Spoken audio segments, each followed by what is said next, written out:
মাননীয়া শুভনন্দন, পরিযায়ী শ্রমিক বলছিলাম। তো আপনি শুনলাম আপনার 5,000 টাকার ব্যাপারটা। তো 5,000 টাকা করে যে দিচ্ছেন 12 মাসে হয় 60,000 টাকা।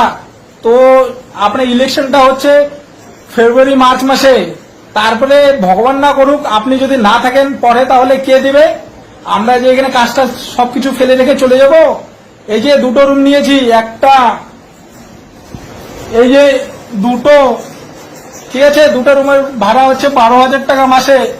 তো আমরা পুরো ফ্যামিলি মিলে 75 থেকে 80,000 টাকা কাজ করি এখানে। তো বাড়ি গেলে তিনজনের হয় 15,000 টাকা, ঠিক আছে। তো তার সাথে ইলেকট্রিক বিল, খাওয়া দাওয়া, এভরিথিং হাবিজাবি নিয়ে আরো খরচা বেড়ে যাবে। তো 15,000 টাকাতে কি হবে মাননীয়া? তার জন্য বলছি কাজ দিন, কাজ যোগ্যতা অনুযায়ী কাজ দিন, ঠিক আছে। বিশ্বাস না হলে নিউ কোচবিহার স্টেশনের বৃহস্পতিবার আর শনিবার গিয়ে একটু 3:15 দিকে দাঁড়িয়ে থাকবেন, তাহলে দেখবেন কতগুলো মানুষ ডেলি রাজস্থানে আসছে, ঠিক আছে মাননীয়া। আপনার কাছে বিনীত নিবেদন, যোগ্যতা অনুযায়ী কাজ দিন, ঠিক আছে। শুভনন্দন।